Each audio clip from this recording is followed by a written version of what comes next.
G'day everyone, this is the sound demo for the Prismatic Reverb. It is the Deadastronaut Flying Saucer Reverb, which is based on the box of Hall. You can buy this pedal from Deadastronaut if you want to buy one ready-made, or you can get the PCB, etched PCB from O Tiree, as I mentioned in the last video. I'll leave links again to those below if you're interested in either of them. Just a couple of quick things about the pedal before I get further into the sound demo.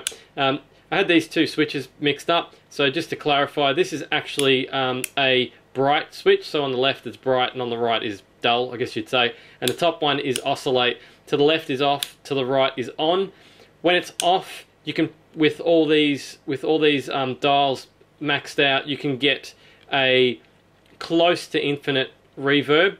When you turn it on, it will self-oscillate to the point that it'll build up and get incredibly loud. So yeah, that's that switch explained. So you've got volume, damp, reverb, and feedback are the labels for the dials. So we'll get into the sound demo now. I'm just going to do some set some different settings that I think people might like a sort of spring reverb, subtle reverb, some over-the-top spacey stuff. So yeah, hope you like it. Let's get into it.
you.